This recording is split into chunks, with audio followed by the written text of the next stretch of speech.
night handicapper Q&A, just to give you guys a little information and give you an opportunity to ask us questions about how what it's like to be a real life handicapper. So up top, I've got your friendly neighborhood handicapper, Sean Higgs. How's it going? All right. I feel, and I'm with the young guys. I feel like Chip Turnbull in this conversation here. Fair enough. I know. I told them the other day, I was like, I'm old enough to be your mother. Do you realize that? Like, holy cow, I feel super old now. Like, it's real life, man. It's real life. So down below, we've got Nick and Tim Earle from Earle Sports Bets. How's it going, guys? Can't complain. Baseball was 3-3 today for us, or at least for me. Basketball is going decent right now. Could go better, but yeah, it's just been an overall slightly profitable day. Slightly profitable. All right. I didn't bet today. I'm taking a timeout. I'm taking like a couple days off right now. I'm a little bit, I'm just not hitting, I'm just not hitting right now. So I'm going to, you hit the like first, Wilhelmina. Excellent. If you guys are just joining the chat, don't forget to hit that like button and give us the thumbs up. But yeah, I'm feeling a little slumpy. I'm not feeling great about my bets. So I'm kind of reconfiguring my brain right now. I'm just taking 2 or 3 days off. It's what I'm doing. And that's kind of what we're going to start talking about today is how to start your bankroll if you're brand new at sports betting, or even how to restart your bankroll if you have busted. Sean Higgs, what can you tell us about this? What kind of advice do you give people that are looking to start a bankroll to start betting on sports? Well, starting out, most people probably get into it as fun, right? It's just kind of fun time. You want to just bet a little bit, have a little fun with your money, and you're not taking things serious, so you don't really care about bankroll. You're like, whatever, I'm just you're not keeping track of things. You're just randomly betting. But if you want to be serious, or even if not even as a full-time, like you want to be a full-time bettor or handicap, whatever the case may be. You just want to be serious about betting, try to make some money. One, set aside X amount of dollars that you want. And not every week, I get paid $1,000 a week and I'm going to take $100 to bet. No. Put aside, literally have $1,000 in an account just for that, or $10,000 or $100, whatever your case would be. It could be $50. You want to bet $2. It doesn't make a difference. Have a set amount right off the bat that you want to start with. And then you go from there. Then you say, you know what, I'm just going to have fun and I'll be happy betting $1 a game or $5, a percentage of your bankroll. People say 2%, 1%. It's all on what you feel comfortable with. Because honestly, 99.9% of people watching this and who are just everyday kind of people, that's not going to even be in their heads. They'll be blasting through their money. They don't believe in bankroll management or skimming back plays. No llama. The llama is packed up. I saw the llama comment for you. Packed up. We're out of here. I'm hitting the road on Thursday, and the llama, he'll be back out when I get set up at the new place. Probably not till the 15th, probably 14th or 15th or 16th of May. You won't see the llama for a couple of weeks. We got him shackled. He's in, he's in transit. But so starting out, you could say what percent. Okay, bank's like 5%. So everybody's bankroll is going to be different. What they want to bet's going to be different. It's all on the person. So I can't say, well, use 1% or 2% or 5% or whatever percentage, because someone could have $500,000 to play with because they're some multimillionaire. Somebody's going to have $100 to play with, and that's it. So they're going to bet $2 a game and $1.18 parlays and stuff like that. I tell people, just be comfortable with what you're comfortable doing. Everybody's going to be different. If you're going to be a pro, have 30 grand in your pocket to start out. Really. If you're going to make money, I went 1-10 yesterday in baseball. I was 8-30 for the week in baseball. I couldn't hit a dog. Now today I go 3-1, and every game I put on chat, I think I went 10-1 in the chat. 10-1 with all my plays today. I said take whoever Tigers. Every game I said over this one. Did I put them all out? No, because let's get back to restarting your bankroll. So I'm on a trend like that. I'm on a bad run. I can't bet the same. You got to wheel in and maintain your discipline and can't go crazy. Would I like to bet all these games today? I said I'd love to bet all these games today. I did. Yeah. Because after you're going to have a run like that. I've told people at the beginning, okay, we went 7-1. We're going to go 1-7. We'll go 0-5. You'll go 3-15. That's what happens in betting. So you have to be able to ride that out. And if you don't have a set amount, you're just going to be reload. And I say it all the time when people I bet, you're just reloading off your app and it's a credit card. You don't care. And not real, where I say, you know what, I want to go to a window and hand a guy $1,100 for my bet, and him gives me a piece of paper. Hi, here's your ticket for $1,000. Like are you kidding me? Don't lose that piece of paper that's this big. Yeah. Lot different just loading up. So again, everybody's gonna be different. Everybody's gonna be different.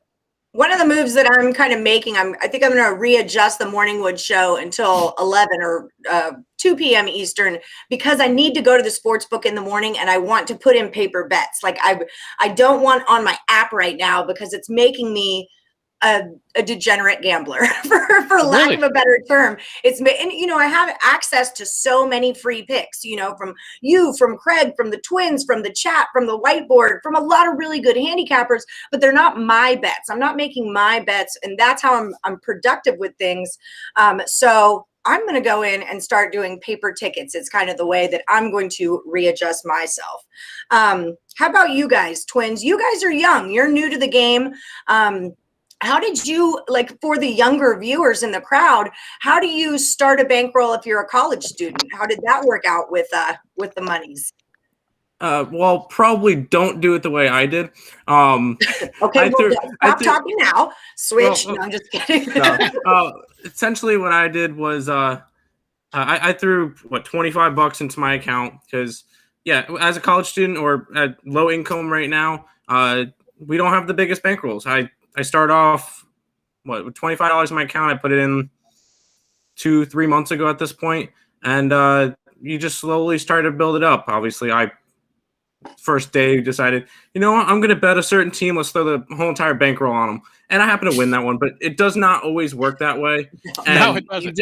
It doesn't. I got lucky. That's the way I end up being able to do it. Not a good way to do it, but just slowly just start to build your bankroll. After I did that the one time, I turned my 25 into 60, and then I was able to just $2 bets, start winning. Okay, I could up it to 4 to 5 to 6. I think right now my bankroll is about $300 in my account, and I do about $10 a game. It's something fun that I do. Right now, it's still trying to build it up to become more of a professional level, but it's more of a fun thing for me. I love to watch sports in general, and putting money on it just makes it even more interesting. No, I think it's important that people know that not everybody is a pro. And I mean, we all do this every day. You see our faces every day. We do this for a living. However, bankrolls are a personal thing, and building them and then having them drain out beneath you is going to happen to everybody. It's just part of the game. So that's why I want to touch on it. Nick, how about you? How'd you get going? For me, I wanted to start. I didn't start off with $25, $50 like Tim did. I threw 200 in on the first try, and I just went right to $10 bets. And then once I hit around 300, that's when I was like, okay, now I'm going to work with the 3%, 4%, and 5% bets, where I'll just every single time I hit a certain $100 range. If I'm at $300, I'm doing 10% minimum bets with 2%. No, 3% bets. 3%. I do 3%. You said 10. Oh, okay. I was saying $10, 3% plays, and then 4% is like $13.50, and then my 5% are $16.50 or whatever it is. And then I would move up, and once I hit 400, it's I think it was $12 or $15 per minimum bet. And then as you move up, you can bet more. But that's another way to be able to, if you're going well, you can bet more. Because you're seeing things well, you're able to bet more because you're making money. When I'm on my losing streaks, I will be betting less because I'll have less, and I adjust almost every day to what my bank roll is, and then I'll be like, okay, I'm at this much. This is my min bet today. This is my 4%. This is my 5% play, and it's very rare that I have 4 and 5% plays, but most of my plays are anywhere from $10 to $12 at the moment right now. So that's kind of the way I do it. So Montana Tony brings up something that's really important, and I have gone off of this rule. With baseball, stick to your top 3 teams and then top 2 teams, and try to make bets with that data daily. I agree with this for up and coming bettors. With baseball, there's so many teams. You really it's good to focus on a division. But then as far as sticking with your top 3 teams, like, I need to hone in on my top 3 bets of the day, and that's all the action that I need. That is big for me because I get really action hungry. Do you have that problem, Higgs? I like a lot of action. I'll put, $10, $5 bets out throughout in baseball season, no problemo. And then I'll in play those suckers too. So now I've got 20 bets out, Well, that's, in play is a whole different can of worms. And I always say I'm not a big in play first run scores, first inning, because then all of a sudden your one bet turns into 6 bets between. I got them for the game. I got the under. I'm under first 5. I'm scoring. And maybe I look more into first 5s as I get settled, get more notes done, and look at that because people want that. So, and I'll tell people if I'm betting them or not, but not necessarily. For me, though, yeah, I could fire away like a champion. There's 145 college basketball games. I could have 23 games in action, anywhere from $150 to $1,000 a game. Right. Whatever. I could roll, but my bankroll has been building for longer than these guys have been alive. Listen, I'm the age of in 1993. I call up, I get a number, and I have a $5,000 or $10,000 limit, and I'm making $300 a week. Waiting tables for I can't. The good thing about today's kids getting involved, and not just I say kids, I mean any new person. I should really say is that you could only get hurt a certain amount, right? It's not like the days of unlimited action where you just called up a number and they let you go, and then all right, well you're down, give me 2,000, and then you're on the juice and you try to work it down a little bit. Now forget it. There's no credit shops. Nobody's going offshore for spots. Everything's post up places. You're on your card. You're making deposits. So part of it's like it's just a little different when it comes to that. So you shouldn't really be getting hurt because but people will because they're just gonna do what you do. Massive bet. I have a bunch of games. Then I have 4 games the next day. You gotta reel it in when you're losing, and at the same time, you don't force more games because you're winning. And as opposed to sticking to a couple teams, I'll find that people are going to stick to, well, let's just stick to the good teams. Dodgers have to win today, right? They're not getting swept. The A's have to win because they're not getting swept. All right, they won today, but you're laying numbers sometimes on those things. For football, basketball, wonderful. Stick to a conference. Stick to the Big Ten, the MAC, whatever you want to do. Baseball, you got to shop around. You got to find things. You can't do it. Withdraw weekly basis. Why not? Always take something out. Because then you always have something. You have something all the time. I have a rule with my when I would play poker, I would double up and cash out, and then go walk around for a minute, and then come back and buy back in and do that. And in poker it takes a long time to double up also. But that was always my thing was double up, cash out, and then reinvest. And I tell that to everyone who plays Keno, and I don't play Keno and slots and all that Vegas stuff. But for people that do, that's just a personal rule for me. So I like taking money out. Yes, I do. And also when your bankroll, I've noticed that as my bankroll starts to get larger, so does my head, and I think I'm smarter, and then I take more action. So then your losses are double. I'm on tilt. I'm all for upping your ante a little bit when you're doing good. Yeah. That's how, because I have a bad streak, it's going to come, but you have some put away. September comes, I want to have 30, 40 grand ready for that. And that's it. I got to have that when September comes around. So when I'm always peeling a little something off the top, you have to. You can't just go balls to the wall and all of a sudden it's 3 weeks into a season and if you're a favorite person, all of a sudden the dogs are hitting. And you're a dog guy and it's all faves. You're right. You're out of action. And people are like, oh, I got crushed today. Well, how? Okay, you should be able to come back tomorrow and bet. How do you just bet your whole bankroll? But again, it's years and years in the making. You can't just do that overnight. No one is wired that way. It's not happening. I don't think you're going to come in and be like, I can do this. That's good. Easy. It's not freaking easy, bro. It's a grind. Yeah, just like everything else in life. It's not easy. We're just playing. We're at my parents and we're playing poker. Wants to play. My daughter's 11. She's got all the lingo down. My wife's oh, she's got the gene. I should put her on. Literally a week before we were going for the house. She's like, where did this $10,000 go? What happened? We're supposed to be a down payment, and I took it out to go pay. That was 12 years ago. It's not like I don't make mistakes. You gotta. It's difficult. It's not freaking easy. It is. So, yeah. I shave my head because I'd probably have no hair anyway for just the stress of just life. I do have hair though. It's not like it didn't fall out on its own. I do have a head of hair. I just shave it. So, twins, I'll ask this one to you guys. So when you are slumping, when you are finding yourself down, or just not hitting, what do you do to fix it?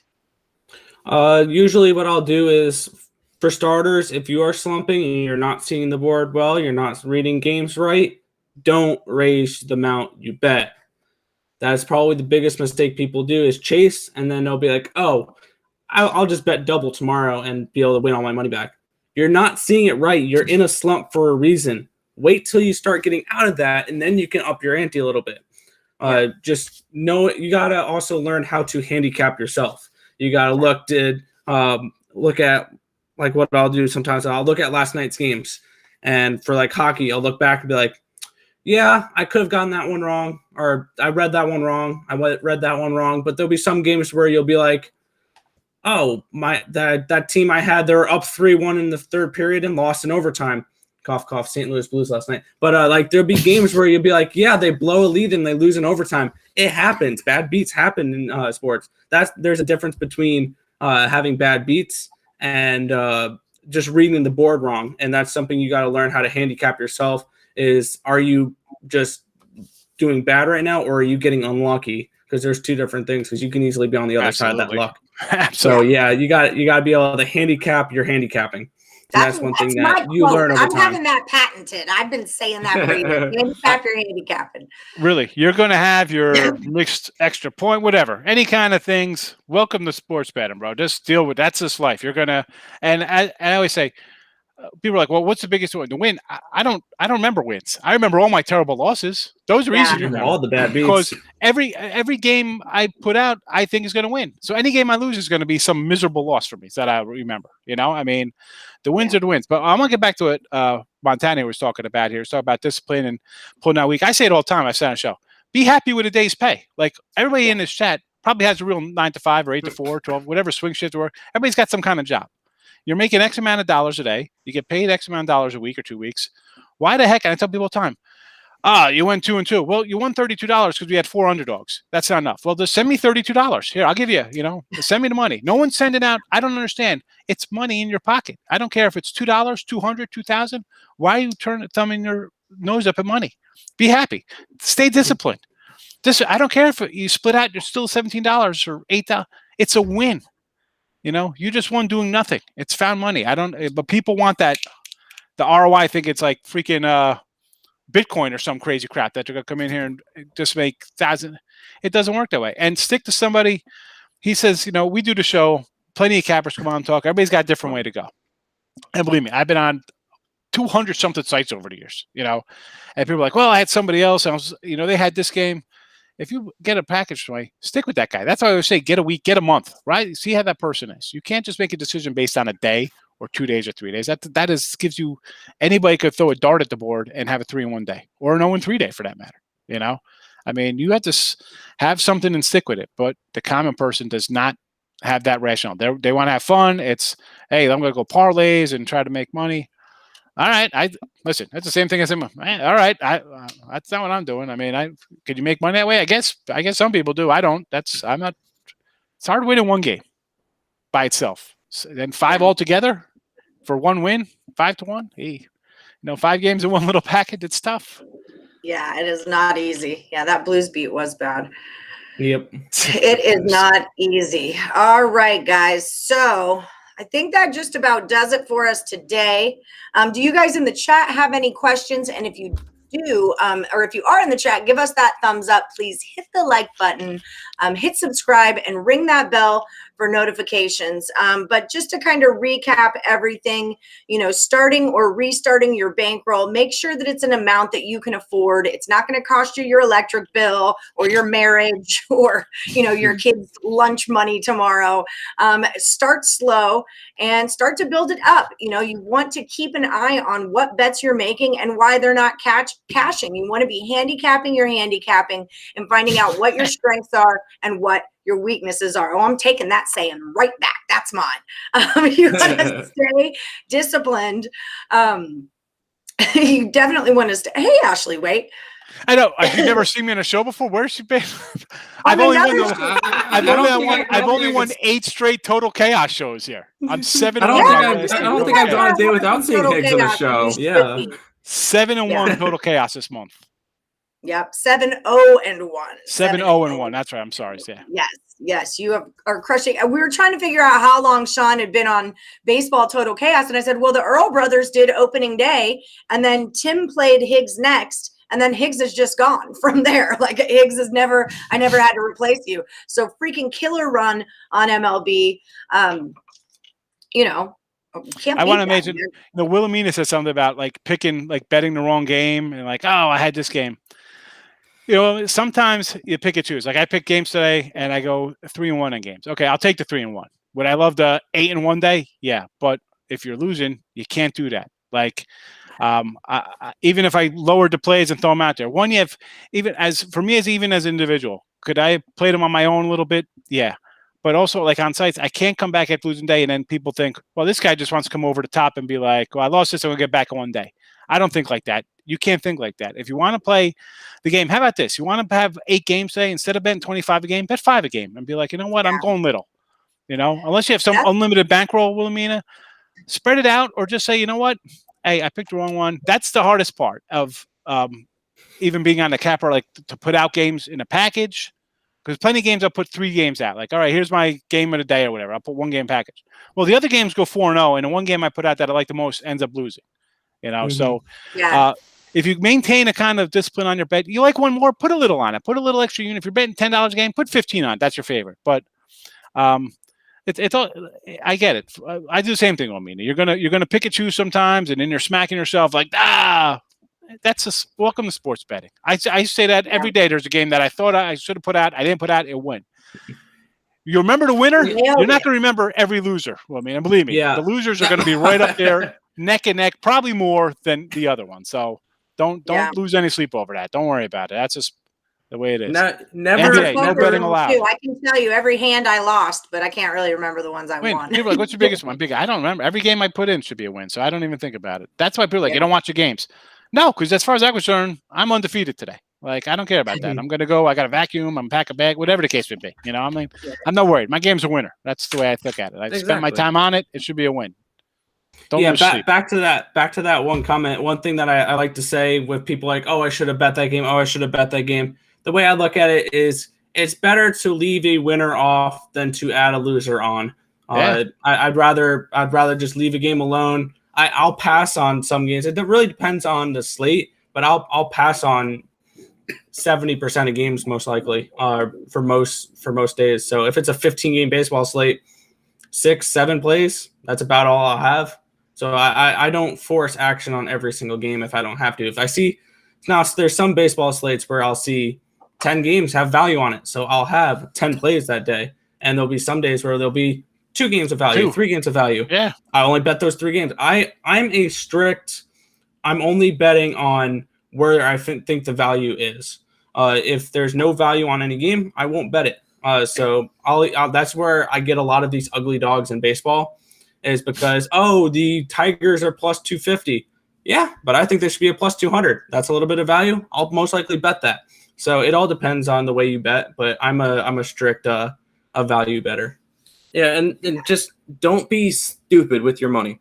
I know that's probably a very generic thing to say, but I know a lot of people will come on the Higgs show and say, all right, who are we live betting for NBA tonight? No, you should not be live betting. There's very, very few cases where you should ever be live betting, and there are far and few between. I mean, yeah, sometimes you get in baseball, you can get a team that goes down early. There's nothing wrong with live betting, but don't live basketball. Basketball is not a sport you live bet unless you bet a dog. We disagree on this completely. Okay. For me, there's very few things that I'm going to live bet, and basketball is not one of them because the points fluctuate so much. Baseball, a team can go down 2-3-0, and then you could bet the dog and have runs on them, and it could work out that way. It could be a closer game. But there's very few situations where I'm actually going to live bet, and it's only when I feel 100% comfortable in it. So live betting, I know a lot of people. I tap to the live bet. I compare 2 baseball teams, and I want this. It happened with the Cardinals and someone, but the Cardinals are a better first 5 team and they're a dog. So I want to take the dog in the first 5 because I think they'll be up. And then I can get on the favorite when they're at plus money, hopefully with plus runs. So like I handicap for the in play. I just haven't been doing it lately. That's like I said, right now I'm a little slumpy, but like I plan for that stuff. That is how I'm handicapping it. And same with college basketball. But best with that though, Ali, is like you're getting plus money either side, so you're guaranteeing yourself some kind of profit there. So yeah, that's what I mean. But again, the average person here is they say, well, it's plus $17 or whatever. They're gonna be like, well, to make any money on this, I'm going to put $1,000 on to win $100 on this game. This is the mentality. People could think, well, it's only this amount of money. It's only this amount of money. You win 3 and 2, but you only won this amount of money. Well, what do you think you're doing? How much do you want to win? Like, I mean, what? Do you have the bankroll to win $1,000 a game? All right. If that's the case, you better have $100,000 easy to go want to play. We want to start making money like that. See, the way to think about it is not, I only won $27 today. Think, I gained 3% on ROI on my bankroll today from these bets. And I mean, as long as you're going up, that's all that truly matters, because in 3 months, that's $2,700 another day. Yeah. It's $2,700. I'm not that big on the dollar amounts. Like I want the win-loss record. Yeah. Yes, I want a good record. I want to hit at 53%, 55%, 58%, depending on what type of things you bet. If you're hedging yourself at plus, you're taking a lot of your profit away, because your $5 here and $5 here are going to cancel each other out, and you're just going to take what's off the middle or what's off the top. The beauty of it is you can't lose your bet. Exactly. The real beauty of it is when you go plus and then plus runs at plus money, now I can win both of them. Now I'm not going to lose money, but I can win both of them. And double up. My default sub is here, so just excuse me real quick. They're early. It came early to pizza. They're supposed to be here for another 10 minutes. Hey, pizza! Woo! But live betting, I will say, if you are slumping, don't do it. Don't. Because that's just how you're going to roll your losses and roll your losses and roll your losses. Speaking from experience, don't live bet when you're slumping. Now, I'll give an example for like this morning. I know a lot of people might not get this analogy. I live bet a Counter-Strike game this morning. I grabbed Furia at plus 490. When they were down at halftime, they came back and they won. So I cashed a nice 490 ticket today, live betting. But I had the knowledge behind it, knowing that, well, in the second half, this will most likely happen, going up against this and that. Like, there were certain things that I knew was going on with that game. So live betting that one made sense, and it was really good value for me. But going and looking at like a basketball game that starts off weird and doing it that way, anything can happen in like in a basketball game or something. And live betting is not like the best way to make your money. Like for today, I had 6 MLB plays, and that was it. That's all I bet on. Didn't live bet anything. I had like 4 or 5 NBA plays. Didn't live bet anything. And at the end of the night, whatever I make, it's my profit. I get to play tomorrow. Because I don't want to. I'd rather have more money. I'd rather have money in my account today for tomorrow than just roll it into not having anything and having to re-put back in, because that's no fun. Montana, don't get into live betting. Just don't. Well, I just, and I'm not a huge live better at all. I mean, rare, if any. Super Bowl, I got on a little more on the under for live betting. I mean, I was already on it. I just kind of grabbed more of it. I think that the everyday gambler, you're going to end up hurting yourself because you're probably already in on the side of a game and you're just, on tilt playing stuff like that. So yeah, that's not something I'm really into. Could you make money on it? Maybe. I mean, someone here, I just saw someone's like, the whole thing is study. Yeah, you got to study a little bit. It's, but it's a lot of work. Like if you're working, you don't have time to come home and sit there for hours. And, when are you doing that? You get home, you want to eat dinner, your family, your kids, whatever case may be, the game's starting an hour. When are you doing it? You're going to bed. You're not staying up till 2:30 in the morning doing work for the next day, or, especially NBA. It's something about NBA right now. These NBA lines don't come out till like the next day morning sometimes. We do shows, no lines. And then it's noon the next day. There's, half the games have lines. Or I don't want anything to do with that. Why waste your time? And then you find out 15 minutes before the game that somebody's not playing. What's the delay time on live betting? Exactly, Richard. They're About always 15 ahead of you. They're always about ahead of you. 15 They have the edge. You think you're like, oh, I got this game, but they already know what happened. It's like literally like they're in a time machine. It's like Doc Brown ahead of you. You know.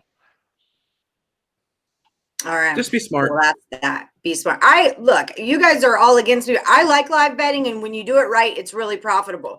Yes. So if you get it together and you handicap for the purpose of getting live bets in, that sweet spot, I can't tell you how many times in college basketball you just wait for the first 3 minutes of the basketball game. Someone goes ahead of someone else, and now you're getting 16 points instead of 5. Hit it, move on with your life. I'm done with the game. It can be incredibly profitable if you're doing it correctly. So I don't want to just like pish posh it and say like how we all pish posh parlays. Don't parlay. Like we all agree not to make parlays, but I feel like I can have a difference of opinion on the live betting. I've been doing it a long time. I like it. Hey, listen, like you said, college hoops, it's a little different than like NBA kind of stuff. I mean, like you're going to find spots you can make money. I'm not saying you can't. That's something I do? I'm like, yeah, exactly. You're into it or you're not. Yeah, it helps you out during the game. Like if you think you're on a game and all of a sudden you're getting hammered, there you go. There's your hedge. And I'm not a big hedge guy, but yeah, find that you're watching the ESPN game on Monday night for ACC or whatever playing, and you got the favorite, and all of a sudden, the dog is up, and here you go. Here's your chance to buy out of your bet and maybe make money on it. So. Well, and you can middle things. I love a good middle. Middles are my biz. I love a middle. Are you kidding me?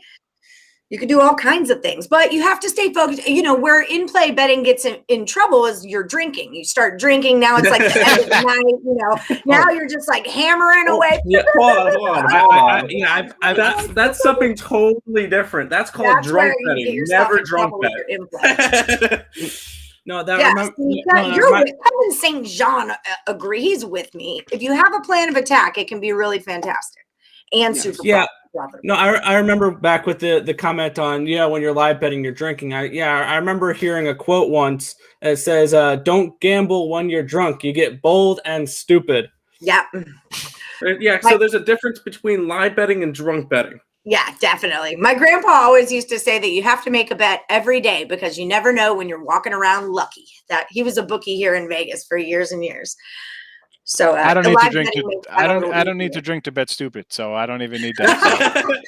That's a good point. That's a good point. Had a tough day yesterday. Made it back today. The Red Sox won. It would have been a special day. Peaks and valleys. It's just part of how it rolls. That's it, how big are injuries in sports betting? They're pretty big. I mean, they can definitely make a difference. Depends on who's injured. It depends on the injury. One thing that I've noticed is when you're betting the NBA. Now, I noticed this in the beginning of the season. Hear me out. One thing I'll notice is, LeBron James is ruled out, and all of a sudden the Lakers went from, they're -5 to him. Now they're -1.5. Here's the thing. I don't think an injury like that is worth 3.5 points right on the spot. So sometimes you can find value if a star player is ruled out that night, and all of a sudden you're getting a basketball team that was a 5-point favorite at Pick'em. Yeah, you're getting hella good value there. So, I mean, there's ways to look at injuries like that. A lot of people think, this player got hurt. Now this team's going to be decimated. Not for the first game. We had that in the chat the other day it was the Suns Celtics. They were like, everybody's out for the Celtics. The line went from like 5 to a pick 'em, and the Celtics rolled the Suns, and the Suns went from a little fave to they were sizable rose fave to a dog or pick 'em, and they lost. And Celtics had 4 guys out. Listen, I say this all the time when I do my show. I'm like, these guys are getting paid $20 million a year. They don't want to play. Why the heck are you putting your money on this game? They don't want to play, and they're getting paid millions of dollars. Skip it. There's something else you really want to bet something. There's something else out there where at least the guys are all playing, suiting up for you, whether it be baseball or ice or another basketball game. Oh yeah, that's what I love about hockey is you won't hear Connor McDavid is out tonight because he's resting. No, they'll go out and they'll play. Like it's not like LeBron James. I stubbed my small toe. I'm out tonight. Like, no, that's one thing I like about hockey is they don't go out like that. I've seen times where they've get hit in the face with a puck, go in the locker room, get 3 stitches, and they're back out by the second period. I'm like, are these guys like human? Like, and then you'll see players on the NBA getting helped off because they got a leg cramp. Like, come on. These NBA players are ridiculous. They're almost as bad as soccer players who flop over nothing. So Kevin has a good question. I really like to bet no run. Well, let's not get caught up in no run first innings, because yes run first innings can be really profitable too. I love a good yes run. But first fives, I like to bet first fives a lot as well. Nick and Tim, I know you guys are big on analytics this way. Do you have any tools or advice for how to bet on first five? I just do my own stats. Like is how I do it. There's a way I will determine whether I'm going to go with the team full or first five or full game. Number one, I've never bet, and I probably will not bet no run or yes run the first inning. I don't mess with that. That's a coin toss to me. But for me, what I'll look at what I'll look at for a couple things when it comes to first five and full game. First of all, if I like a team, if I think there's value on a team full game, I'll look at their bullpen rankings. I do rankings on bullpens, and if I see it's the Reds and the Mariners are the number one ranked bullpen at the moment. Crazy, I know, but if it's the Reds and the Mariners, and I really like the Reds that game, I'm gonna go Reds first five because I have the Reds as the 29th ranked bullpen in the league. I have Seattle at the best. I don't want to go into the sixth inning, and it's tied 2-2. I know who's going to win that game by that point because I know that the bullpens are going to take over, and there's a massive advantage if you're betting Seattle on that thing. So in that game, if I like Seattle, I'm going to go full game. If I like Cincinnati, I'll go first five. I'll say that a lot in my videos. I'm saying, yeah, I like this side. I'm betting this side. But if you like if you like the Angels tonight, bet them first five. Don't bet them full game because that bullpen is not one to be trusted. So it depends really on the bullpens. Also, if there's a massive pitching advantage, as well as they have the worst bullpen, that's one I'll definitely attack the first five rather than the full game. It just all depends on the situation. Yeah, especially if you're new at betting baseball. That way you just don't even have to think about bullpens. Just deal with the first five, see how you do there, and then you want to step it up a notch, you totally can. You have anything to add, Higgs? I was just saying, because so it was like, yes, the Dodgers couldn't hit this morning. But they haven't been hit. I mean, they scored. Yesterday they had 5 runs or whatever. Before that, they scored 1 and 1 runs those games. I mean, they have not been hitting. I mean, today they hit. But listen, again, that's one game, right? I mean, I think one game, I'm going to put that in a can and worry about the next day. But yeah, for the first 5 and first innings, I'm partial. Like I'm not a first run better. Just because one, listen, I'm moving. I have no time to get into all that and have a little notebook for that kind of stuff. I need to, document my stuff like a derelict in a folder. I'm not computer. I want it in front of me so I can have something to go back to and dig it up right in front of me. Can you find money like Ali says? Absolutely, you can find value in that. Same with the first fives. Although I'm not a big first five guy, I want my team to come out and roll. But what we talked about here, exactly right. Look at the bullpens, because the bullpens are literally a roll of the dice. Every year, it's somebody's got a great bullpen. Somebody is hot out of the bullpen, So find out who's hot. Like they have, go to MLB.com. You can pull up ERAs and team stats and all this kind of stuff.